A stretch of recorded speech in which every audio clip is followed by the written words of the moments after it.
Hola, bienvenido a una transmisión más de Semilla Compañerismo Cristiano. Estamos seguros de que nuestro recorrido a través del primer libro de los Reyes será de edificación para tu vida. Recuerda que cada lección, más que ser una predicación o una enseñanza, es una guía para tu estudio personal o en grupo. No te pierdas la oportunidad de descubrir por ti mismo las verdades profundas de esta porción de la Escritura. Una vez más, bienvenido.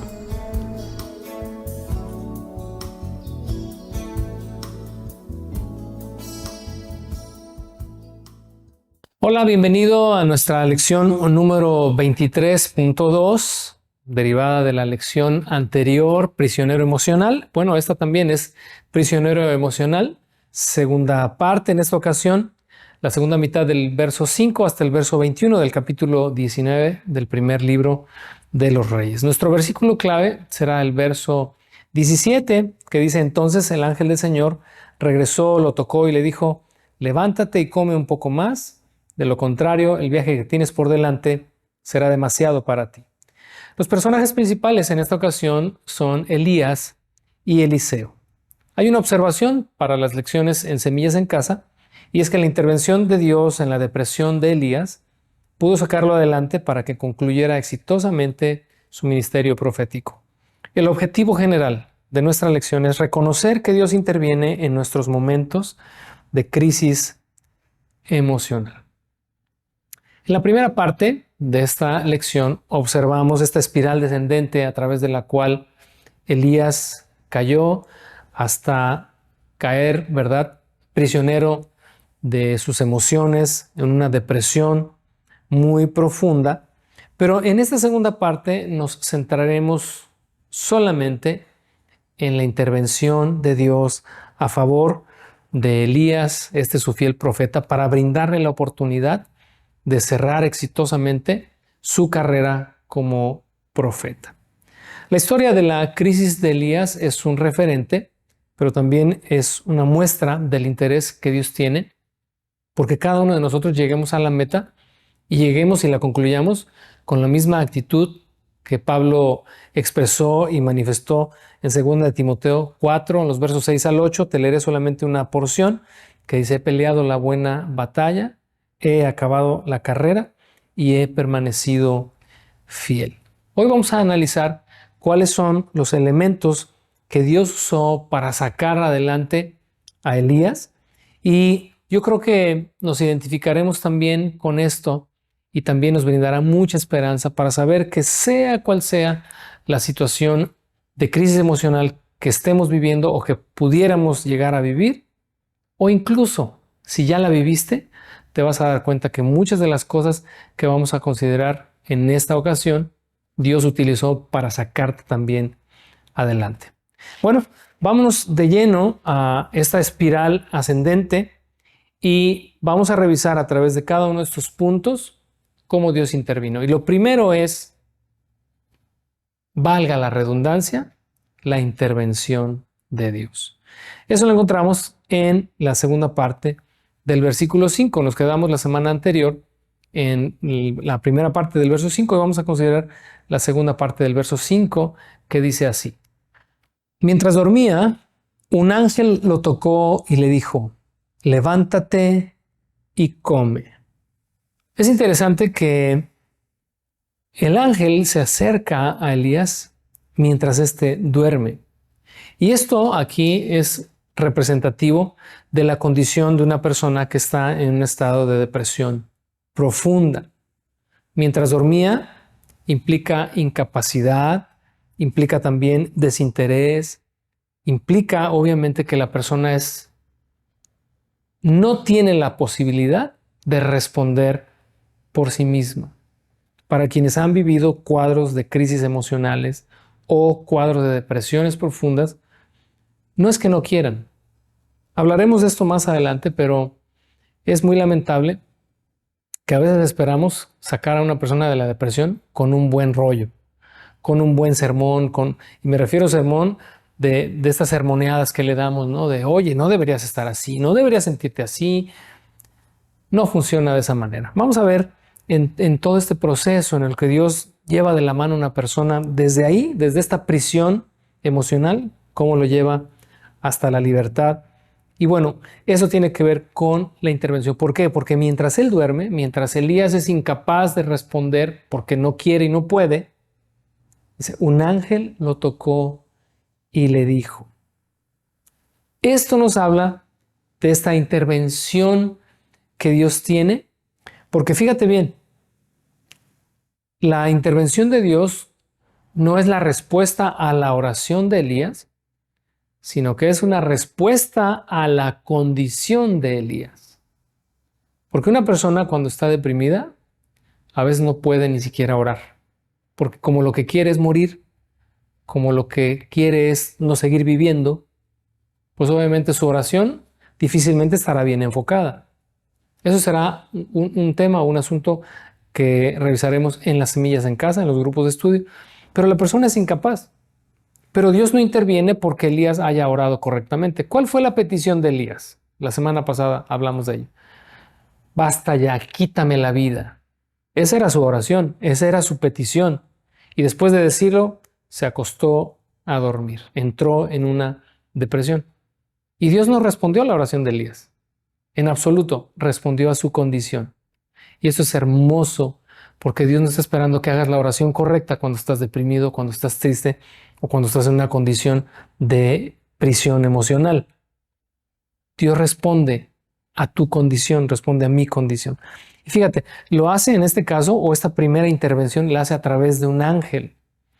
En Hebreos capítulo 1, verso 14, en la Nueva Versión Internacional, dice lo siguiente. ¿No son todos los ángeles espíritus dedicados al servicio divino, enviados para ayudar a los que han de heredar la salvación?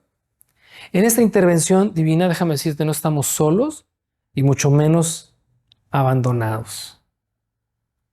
Dios ha enviado o envía o enviar y enviará siempre su ayuda a aquellos que están pasando por una dificultad, y más cuando es una dificultad de este tipo. Cuando el ángel se acerca, le dice a Elías, levántate y come. La orden obviamente implica no solamente una exhortación. El levántate es, hey, vamos arriba.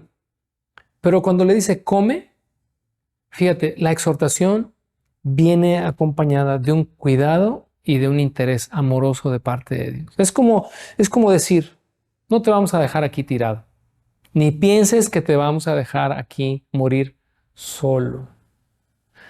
Me encantaría que tus pensamientos y tu perspectiva de Dios comiencen a moverse de manera que te sintonices con esto. Que cuando tú estás en una depresión muy fuerte, que cuando estás llorando, que cuando estás pasando por lo que estés pasando, Dios está ahí.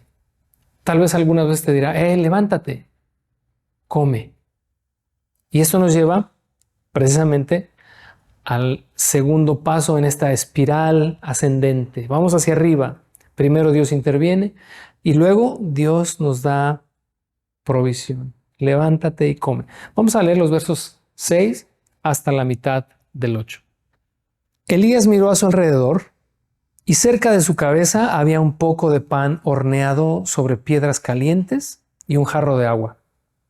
Así que comió y bebió y volvió a acostarse. Entonces el ángel del Señor regresó, lo tocó y le dijo, levántate y come un poco más.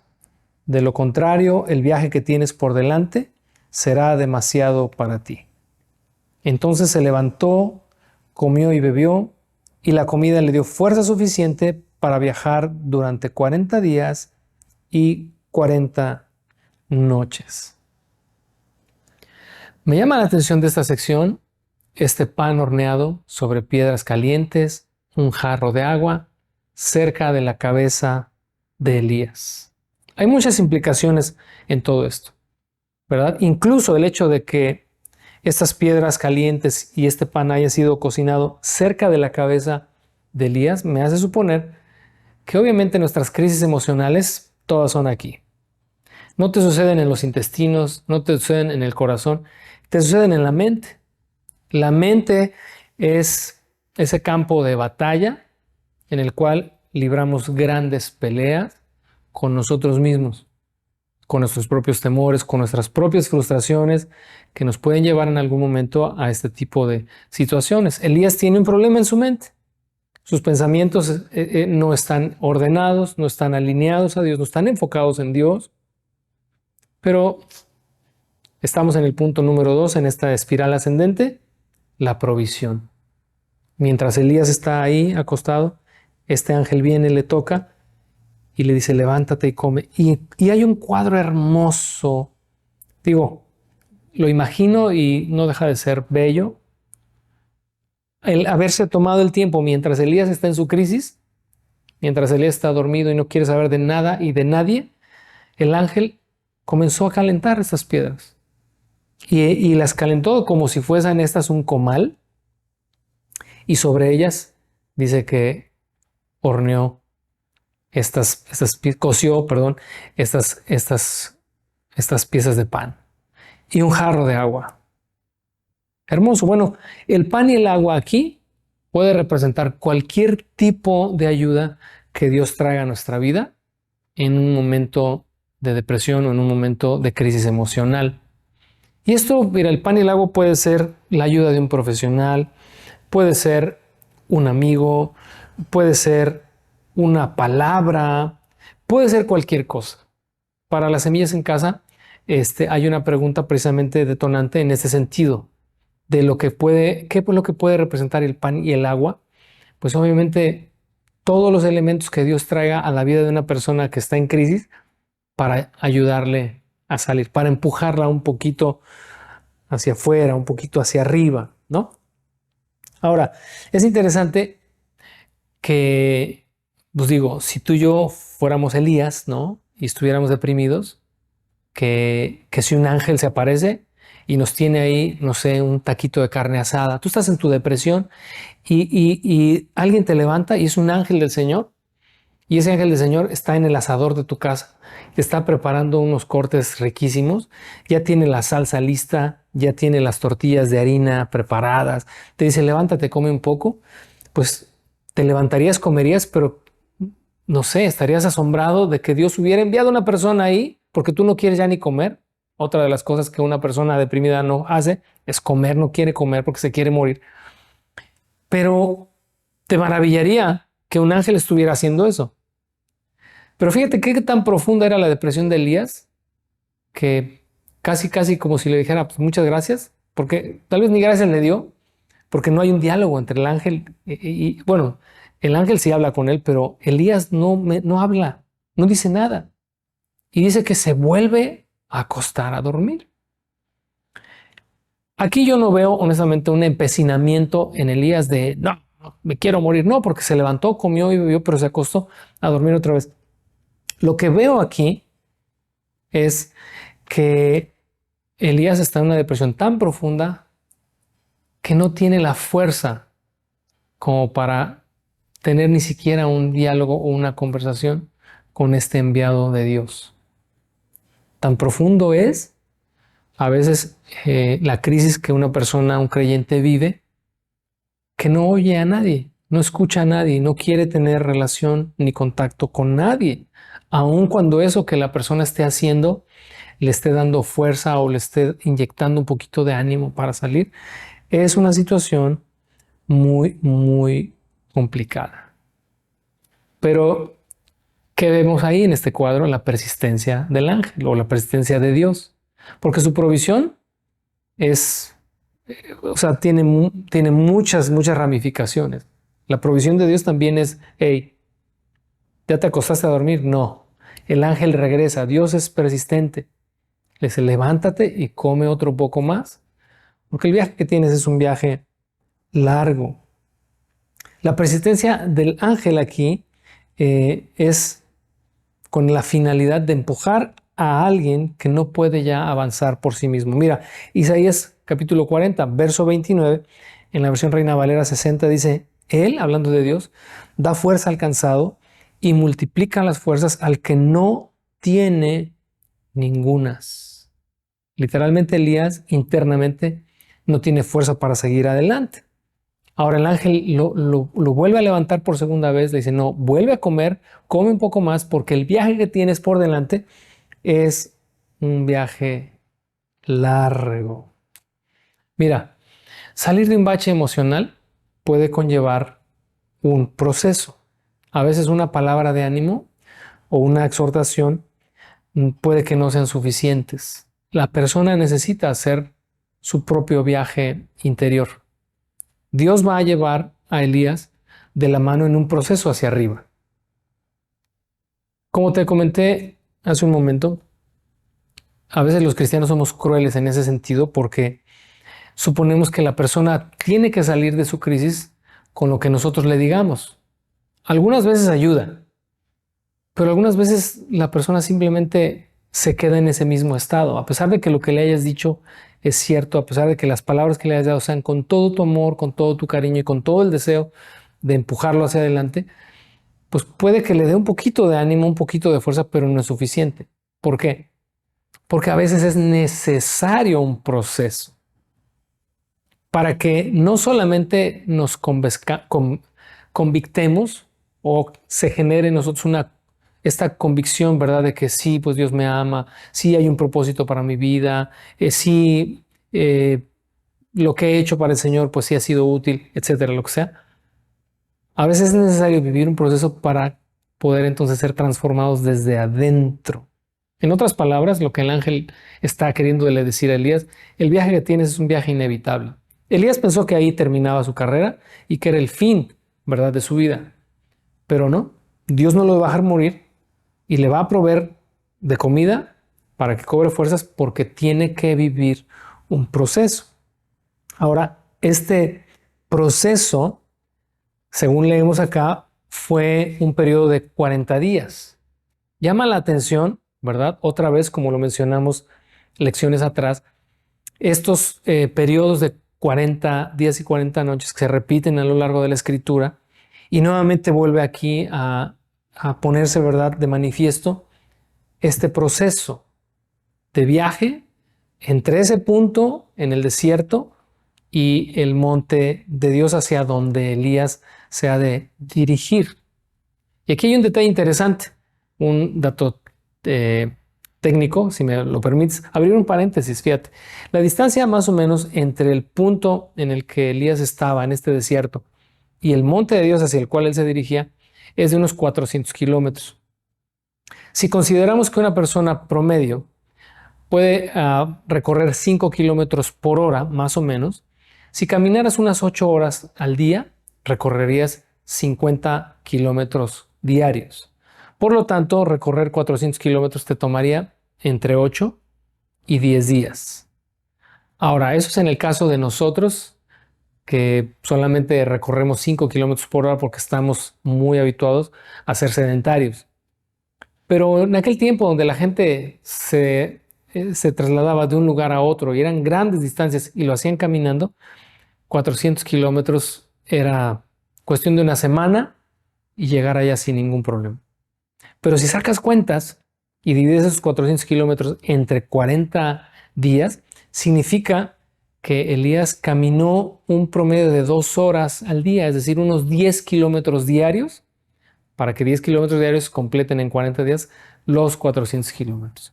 Y entonces, si recorrió 10 kilómetros diarios, los habrá recorrido en 2 horas.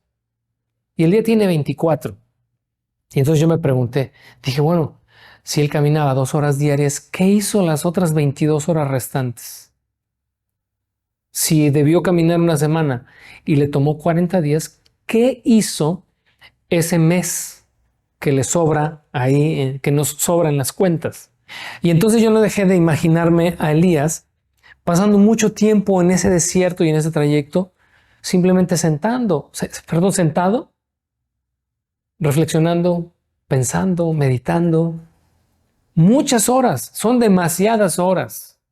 Demasiadas horas. Imagínate caminar 2 horas y luego sentarte en el desierto sin hablar con nadie, sin ver más que alacranes, serpientes, animales del desierto, sol, viento, así por 40 días. Bueno, los periodos de 40 días son tiempos de preparación, pero también son tiempos de prueba.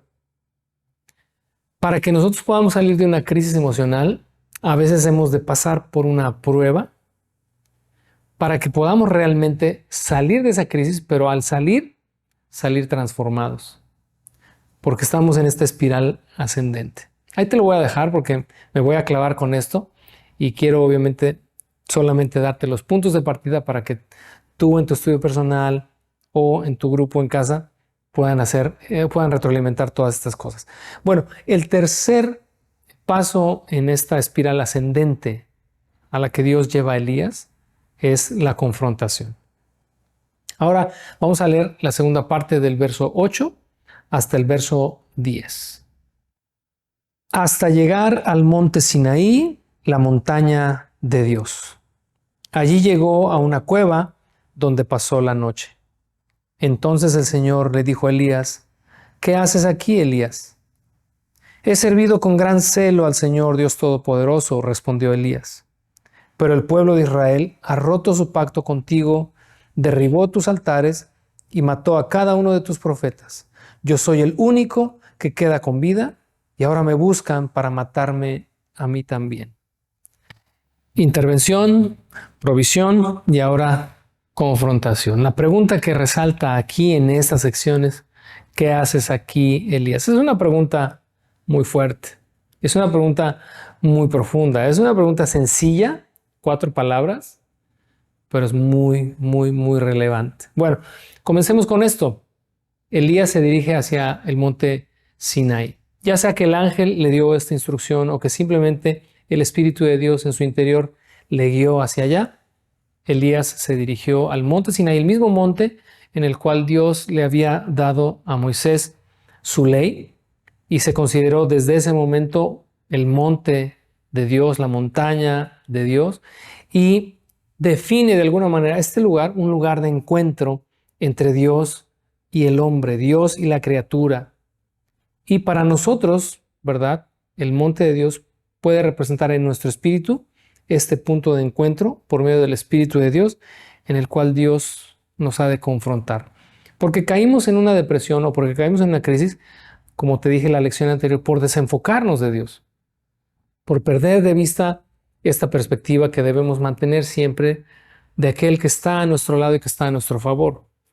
Perder esta perspectiva nos puede llevar a una depresión profunda y obviamente la intervención de Dios, que no obedece a nuestra oración, sino obedece a nuestra condición, y luego la provisión de Dios, que son todos estos elementos que Dios va acercando a nuestras vidas para sacarnos adelante, nos llevan ahora a un punto de confrontación.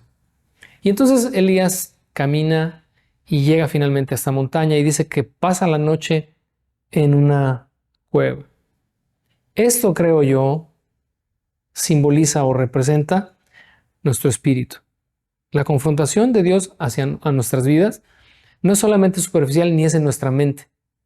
No quiere convencerte en tu mente de algo, te decía hace un momento, quiere transformarte, quiere transformarnos. Pero para hacer eso, tiene que ir hasta lo más profundo de nuestro ser, a hablar a nuestro ser interior, a lo profundo de nuestra alma. Y entonces pasa Elías la noche en la cueva y luego el Señor le habla. Ya no es el ángel, ¿te das cuenta? Ahora es Dios. Ya no es solamente una ayuda, no es solamente un alimento para continuar, para salir adelante, para seguir avanzando. Ya Dios se presenta a Elías en aquel lugar y le hace una pregunta, como te decía, simple, pero muy, muy, muy reveladora. ¿Qué haces aquí, Elías? La pregunta puede implicar muchas cosas. ¿Qué buscas aquí, Elías?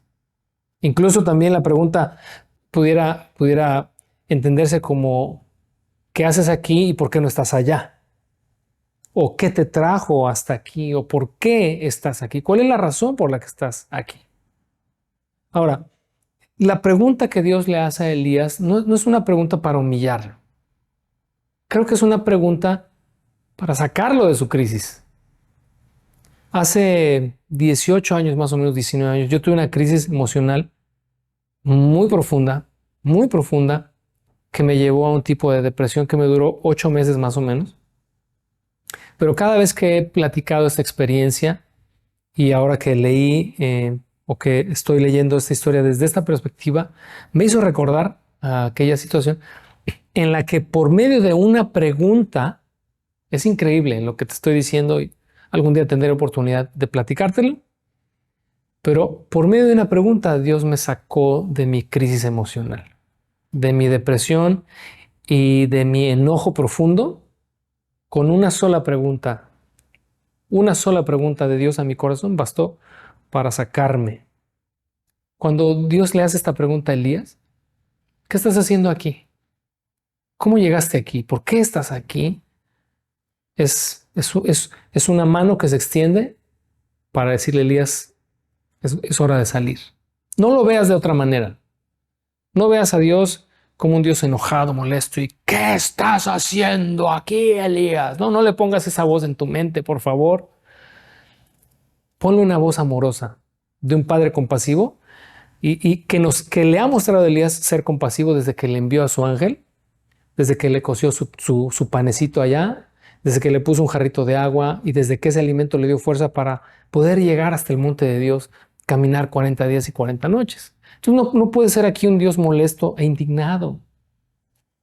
Por favor, no. Confrontación no siempre implica exhortación. Confrontación es, hey, vamos a ver qué es lo que hay adentro de tu corazón. Quiero escuchar qué es lo que hay en tu corazón. Elías no había querido hablar con nadie, ¿te acuerdas? Elías había cortado comunicación como lo hace una persona deprimida, como lo hace una persona en crisis emocional, que las corta con todo el mundo, pero a la voz de Dios no puedes rehusarte, no puedes darle la vuelta. Y entonces Dios comienza, hey, hijo, hija, ¿por qué estás así? ¿Por qué estás enojado? ¿Por qué estás triste? ¿Por qué estás temeroso? ¿Por qué estás ansioso? Quiere escucharte y lo mejor que podemos hacer cuando Dios nos confronta, porque es una confrontación de amor, es responder y abrir el corazón. Así, como dicen ahora, la neta del planeta, exponerle todo lo que sentimos y las razones por las cuales lo sentimos. Y entonces, ahí la respuesta, ¿verdad?, de Elías, que acabamos de leer, pues es, Señor, estoy aquí porque pues, todo sigue igual en Israel. Y no solamente eso, ahora buscan mi vida para matarme. Así que los argumentos de Elías son argumentos válidos. No está inventando nada. Todo lo que Elías está poniendo por delante, pues es cierto, ¿verdad? He tenido un vivo celo por el Dios Todopoderoso. El pueblo de Israel quebró tu pacto. Soy el único que queda. Buscan también mi vida para matarme. Esa es su respuesta honesta, genuina. No hay otra cosa más que eso. Bueno, vamos a continuar en nuestra espiral ascendente. Ya pasamos ahora de la confrontación amorosa de Dios a la revelación de Dios. Dios quiere manifestarse, Elías, porque Dios está interesado en que él salga de esta situación o de esta condición. Vamos a leer los versos 11 al 14, por favor. El Señor le dijo, sal y ponte de pie delante de mí en la montaña. Mientras Elías estaba de pie allí, el Señor pasó, y un viento fuerte e impetuoso azotó la montaña. La ráfaga fue tan tremenda que las rocas se aflojaron, pero el Señor no estaba en el viento. Después del viento hubo un terremoto, pero el Señor no estaba en el terremoto. Pasado el terremoto, hubo un incendio, pero el Señor no estaba en el incendio. Y después del incendio, hubo un suave susurro.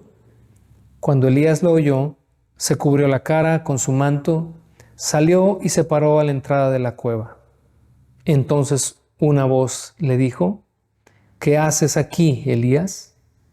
Él volvió a responder, he servido con gran celo al Señor Dios Todopoderoso, pero el pueblo de Israel ha roto su pacto contigo, derribó tus altares y mató a cada uno de tus profetas. Yo soy el único que queda con vida y ahora me buscan para matarme a mí también. Cuando Elías está ahí parado en la cueva, bueno, esta invitación de Dios de, hey, levántate, sal de esa cueva y ponte de pie delante de mí, Es ya una palabra fuerte de parte de Dios de vamos arriba, sal y ponte de pie delante de mí. Es la voz poderosa de Dios y me recordó el momento en el que Jesús le dijo a Lázaro, Lázaro, ven fuera. Ningún muerto puede resistir a la voz de Dios para volver a la vida.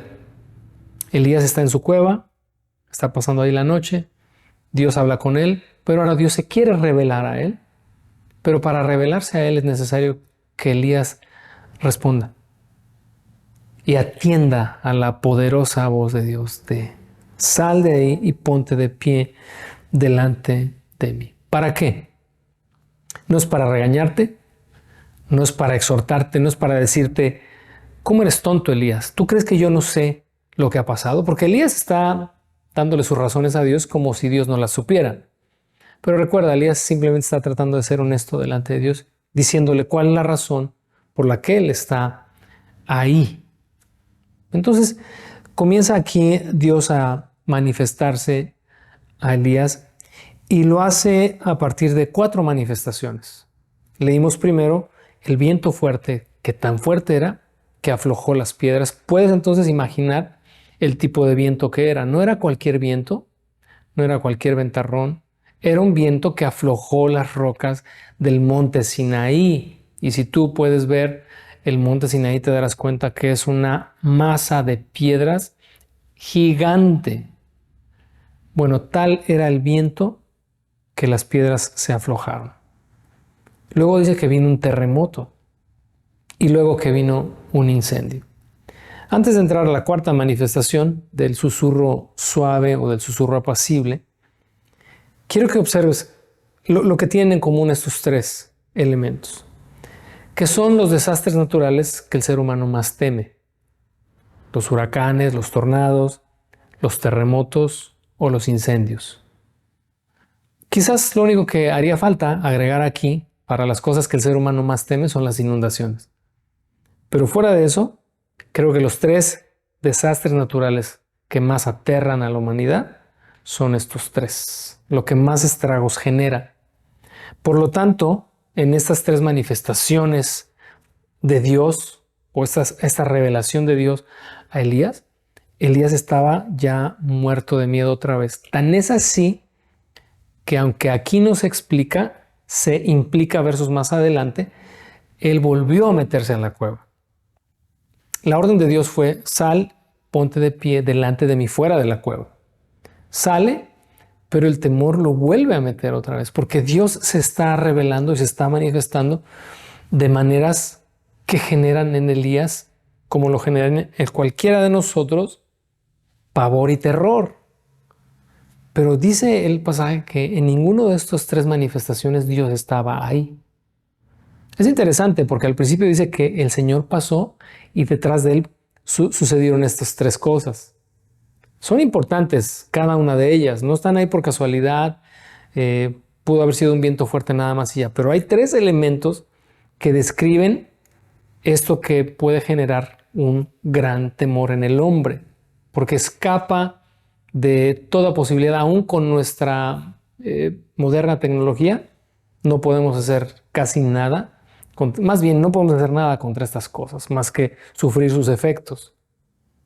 Bueno, cuando Elías dice o el pasaje dice que el Señor no estaba en ellos, creo que deriva de la perspectiva temerosa de Elías, porque cuando uno está en temor, en un estado de temor, es imposible que podamos ver con claridad al Señor. Digo, el Señor está ahí, es su monte, está Él manifestándose. Pero hay algo que le quiere decir a Elías con todo esto. ¿Qué es lo que el Señor quería mostrarle o manifestarle a Elías a través de estas 3 manifestaciones? Bueno, que el Señor tiene el control de toda circunstancia. El Señor tiene el control sobre las cosas aún sobrenaturales o de la naturaleza, estas fuerzas de la naturaleza destructivas. Dios tiene control de todo ello. Y yo creo que pues, no sería necesario tener que decírtelo, porque creo que todos entendemos y reconocemos esto. En Isaías capítulo 45, versos 6 y 7, en la Nueva Versión Internacional, dice lo siguiente: para que sepan de oriente a occidente que no hay ningún otro fuera de mí. Yo soy el Señor y no hay ningún otro. Yo formo la luz y creo las tinieblas. Traigo bienestar y creo calamidad. Yo, el Señor, hago todas estas cosas. Así que mientras estos elementos, ¿verdad?, de la naturaleza se están manifestando con intensidad, con gran intensidad, Dios le está enviando un mensaje a Elías. Es cuando, creo que esto representa cuando en una persona Dios se manifiesta y realmente simbra hasta lo más profundo de tu ser. Cuando Dios comienza a hablarte y algo comienza a derrumbarse dentro de ti, y hablo positivamente, porque hoy estamos en esta espiral ascendente. Todo eso que te mantiene en temor comienza a tambalearse y es un pasito más hacia arriba. Y entonces viene después esta cuarta manifestación o revelación de Dios hacia Elías, porque viene ahora, después de esas tres manifestaciones, viene ahora un silbo apacible, un suave susurro, dice nuestra nueva traducción, viviente. Cuando este suave susurro se empieza a escuchar, entonces dice que Elías salió de la cueva. Comienza a observar cómo es progresiva la salida. No es el ángel allá, no es la comida, no es el desierto. Es hasta que Dios nos confronta. Y después de la confrontación, Dios se manifiesta y se revela a nuestra vida, que las cosas comienzan a cobrar sentido. Entonces, Elías sale de la cueva, no porque le hayan dicho que saliera, ahora él sale por su propio pie, pero sale, dice, y se cubre el rostro, en señal de reverencia y de temor. Y Dios, cuando Elías sale, Dios le vuelve a hacer la misma pregunta. Es muy, pero muy, muy interesante por qué Dios hace la misma pregunta. Uno supondría, si uno estuviera escribiendo esta historia, ¿verdad?, que ahí la pregunta tendría que ser: Elías, ¿ya te quedó claro quién es el que gobierna? ¿Ya te quedó claro, Elías, quién es el que tiene el control de todo? No. En este susurro apacible, Dios vuelve a preguntar: ¿qué haces aquí, Elías?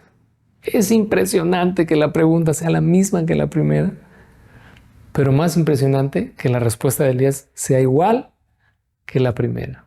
Se repite la misma pregunta, se repite la misma respuesta. Creo honestamente que cuando Dios volvió a hacer la misma pregunta, creo que sería lo lógico pensar que esperaría una respuesta diferente. Sin embargo, la respuesta de Elías es la misma y se divide en tres partes. Número uno, tengo celo de ti. ¿Qué es lo que Elías le está diciendo a Dios? Tengo un profundo amor por ti. Te he servido con amor, te he servido con fidelidad. O sea, esta expresión tengo un profundo celo de ti, o sea, conlleva muchas cosas. Elías lo que le está diciendo a Dios es: pues te amo, te respeto, te venero, te sirvo, ¿no? Número dos, el segundo elemento en la respuesta de Elías es: pues el pueblo ha roto su pacto contigo. Y entonces expresa él su frustración y su desilusión. Por un lado le expresa su amor, pero también por otro lado le habla de su humanidad. Humanamente estoy frustrado, estoy desilusionado, estoy molesto, estoy enojado, estoy triste, porque todo lo que he hecho no ha servido de nada. El pueblo rompió su pacto contigo, no quieren saber nada de ti. Mientras yo te sirvo, ellos te dan la espalda. El tercer elemento en la respuesta es: y estoy aquí porque huyo para salvar mi vida.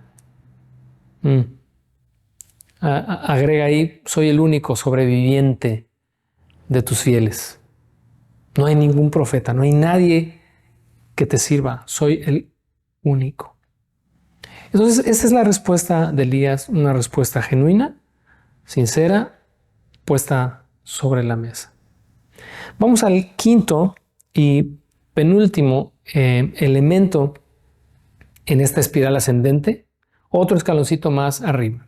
Recuerda, Primero es la intervención de Dios, luego la provisión de Dios, luego la confrontación, luego de la confrontación vimos la revelación, Dios se revela a Elías. Ahora el quinto escalón hacia afuera, hacia arriba, es una misión. Versos 15 al 18 dicen así. Entonces el Señor le dijo, regresa por el mismo camino que viniste y sigue hasta el desierto de Damasco. Cuando llegues allí, unge a Hazael para que sea rey de Aram. Después unge a Jehú, nieto de Nimsi, para que sea rey de Israel. Y unge a Eliseo, hijo de Safat, de la tierra de Abel Meola, para que tome tu lugar como mi profeta. A cualquiera que escape de Hazael, Jehú lo matará, y a los que escapen de Jehú, Eliseo los matará. Sin embargo, preservaré a otros 7,000 en Israel, quienes nunca se han inclinado ante Baal, ni lo han besado. ¿Qué queremos decir en este quinto paso hacia arriba, en la espiral ascendente, con la misión? Bueno, Dios no descalificó a su siervo. No tenemos aquí un respuesta incorrecta, Elías. Has perdido tu lugar como profeta. Gracias por participar. Que te vaya muy bien. Y bueno, ahí muere. No. Él regresa por el mismo camino que viniste. No has sido descalificado. No has terminado. Y no voy a permitir que termines en un estado, que termines tu carrera en un estado depresivo. Porque ¿sabes qué? Como te decía al principio, Dios no quiere que terminemos nuestra carrera así, en amargura o en tristeza o en depresión. Tenemos que llegar a la meta y decir como Pablo, ¿verdad? He acabado la carrera, he guardado la fe, he peleado la buena batalla. Por lo demás, dice, me espera la corona de justicia, la cual, dice el Señor, juez justo, me dará a mí, y no solamente a mí, sino a todos los que aman su regreso. Eso es terminar la carrera con gozo, con alegría, con pasión, con energía, a pesar de que ya estemos, ¿verdad? Tal vez, si Dios nos permite, en una edad madura, que podamos terminar nuestra carrera con gozo. Y Dios no permitirá que Elías la termine en un estado depresivo. Así que le dijo, no, todavía tengo una misión que darte. Todavía tienes más bien mucho trabajo que hacer, porque no solamente Elías regresaría y haría esto, ¿verdad? De ungir al rey de Damasco, ungir al rey de Israel y ungir a su sucesor. Todavía tenemos Elías para rato. ¿Cuánto tiempo pasa entre este episodio que leemos y el momento en el que es arrebatado al cielo en un carro de fuego? Pues no lo sabemos.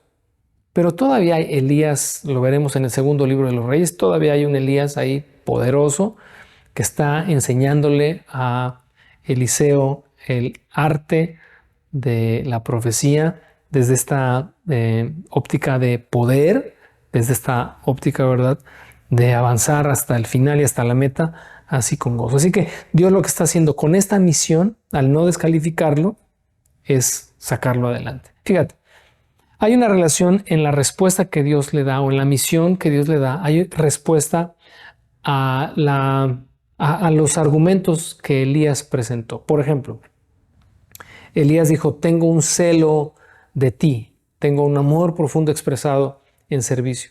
Bueno, la respuesta de Dios es, te doy una misión. No te descalifico. Ve y unge a estos dos reyes y unge a Eliseo también como tu sucesor. Luego, el otro argumento que Elías puso por delante es, el pueblo ha roto, ¿verdad?, tu pacto. Es esta frustración, esta desilusión que él tenía. ¿Recuerdas que había habido en la casa de Acab grave pecado?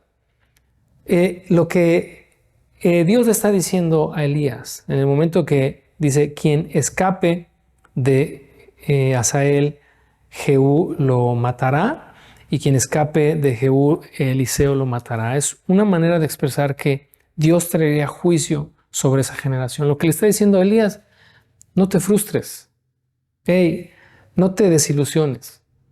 Yo voy a hacer justicia. Las cosas no se van a quedar así como están. Quienes te están buscando, si tratan de escapar, no la van a hacer, no la van a lograr. El tercer argumento que Elías puso sobre la mesa es: huyo por mi vida, porque soy el único sobreviviente, ¿verdad?, de tus profetas. Y Dios le dijo: no, pues no eres el único. Hay otros 7,000 que no doblaron su rodilla ni besaron a Baal. Así que cada una de estas cosas que Dios le está diciendo en esta misión encomendada a Elías están siendo una respuesta a la respuesta que Elías le dio a Dios. No sé si me expliqué, pero la misión tiene que ver con todo esto. Vamos, sigamos adelante. No ha quedado todo aquí. Ahora, por último, en este punto, regresar por el mismo camino implica afrontar nuestros temores y frustraciones como resultado de una revelación renovada y fresca de Dios hacia nosotros. Así que vamos al sexto y último elemento en este salir. Ya prácticamente Elías ya está fuera de su crisis, ya Dios de la manita lo llevó a salir de esta depresión profunda, pero hay un último elemento y no menos importante, que es la compañía o la relación con otras personas. Y esto lo vemos en los versos 19 al 21. Entonces Elías fue y encontró a Eliseo, hijo de Safat, arando un campo. Había 12 pares de bueyes en el campo, y Eliseo araba con el último par. Elías se acercó a él, le echó su manto sobre los hombros y siguió caminando. Eliseo dejó los bueyes donde estaban, salió corriendo detrás de Elías y le dijo: deje que primero me despida de mis padres con un beso y luego iré con usted. Elías respondió: regresa, pero piensa en lo que te hice. Entonces Eliseo regresó a donde estaban sus bueyes y los mató. Con la madera del arado hizo una fogata para asar la carne, repartió la carne asada entre la gente del pueblo y todos comieron. Después se fue con Elías como su ayudante. El pase de estafeta, ¿verdad?, el cual Dios le indicó a Elías de ungir a Eliseo como su sucesor, cosa que vemos aquí en esta última sección del capítulo 19, no es algo que se pasa de inmediato. Como te decía hace un momento, veremos a Elías y Eliseo trabajando juntos, llegaremos a Segunda de los Reyes y comienza el segundo libro de los Reyes precisamente con el ministerio todavía de Elías en función, pero es más que esto, más que esta transición, creo yo, es mi perspectiva por lo que leo más adelante en la relación que hay entre Elías y Eliseo, que se volvió una relación de amistad. Fíjate que es interesante que este sirviente, si regresáramos versos atrás, este sirviente que Elías dejó en Beerseba, este ayudante suyo, se define ahí como Naar. Es la palabra utilizada para este siervo o para este sirviente, que significa esta palabra mozo, criado o muchacho. Pero aquí, cuando Dios le dice que unja a Eliseo como su ayudante, utiliza la palabra Sarat, que significa ministro, servidor o asistente. Es decir, pasó de tener un mozo, un criado, a tener un asistente personal en el cual no solamente habría una transición en el tiempo, se convertiría como en el Timoteo de Pablo, se convertiría en un discípulo a quien Elías le trasladaría su ministerio. Y creo que desde una perspectiva ministerial, Elías se sentía complacido de que su ministerio trascendería en otro. Podría él transferir, ¿verdad?, su unción y podría transferir su experiencia a este joven llamado Eliseo. Pero a más de todo eso, creo que lo que Dios le estaba proporcionando a Elías era un compañero de viaje. Un compañero de viaje para el resto de su camino. Los años que le quedaran o el tiempo que quedó entre este episodio y el arrebatamiento de Elías, ya Eliseo nunca se separó de él bajo ninguna circunstancia. Hay momentos ya en el segundo libro de los Reyes en los que Elías le dice a Eliseo: quédate aquí porque Dios me ha enviado a tal lugar, ya precisamente en el tiempo en el que sería la partida de Elías. Y Eliseo dijo: por ningún motivo me voy a separar de ti. Y Elías no lo repele, no lo reprocha. Bueno, lo deja ir. Y entonces creo que hubo una relación ahí muy bonita, una amistad muy bonita. Y así es como me gustaría que cerráramos esta espiral ascendente. Una vez que Dios nos ha sacado de esta crisis, nos dice, hey, no andes solo, no transites en solitario. Si hay algo que llevó a Elías a esta crisis, si lo recuerdas en la lección anterior, fue el aislarse, la desconexión, el aislamiento, ir al desierto, él solo, me deseó morir, no platica con nadie, 40 días en el desierto, no habla con nadie, hasta que Dios le confronta y lo lleva a este punto. Eliseo va a ser tu ayudante, va a ser tu zarat, tu ministro, tu servidor, tu asistente, pero también va a ser tu amigo. No transites en solitario. Una vez que salgas, que Dios te saque de una crisis, recuerda esto. Necesitamos de los demás, necesitamos tener amigos, necesitamos relacionarnos con otras personas, exponer nuestras frustraciones, lo que estemos viviendo, lo que sea. Ya el tiempo se me acabó, pero podría contarte de alguna situación que viví hace unos 3 años, apenas, otra crisis, porque igual que Elías, ¿verdad? Estamos sujetos a las mismas sentimientos, emociones y pasiones. Y Dios puso junto a mí un compañero de ministerio con el cual pude externar todo y vieras cómo me ayudó a transitar por un proceso de un par de años y librarla bien. Y yo he pensado más de una vez, si Dios no hubiera puesto a esa persona junto a mí, tal vez me habría hundido en una depresión, no lo sé. Pero bueno, nos llevamos esta sexta y última escaloncito, ¿verdad? En esta espiral ascendente. Que Dios te bendiga. Nos vemos la próxima semana, ahora sí, en la lección número 24. Hasta entonces. Esperamos que lo que hemos considerado el día de hoy te anime, principalmente a profundizar más en el texto bíblico, pero que de igual manera te guíe a hacer las aplicaciones prácticas que necesitas para crecer y madurar en el Señor. Ya sea que estés participando en una semilla en casa local o nos sigas desde cualquier otro lugar, gracias por acompañarnos. Nos vemos en nuestra próxima transmisión. Hasta pronto.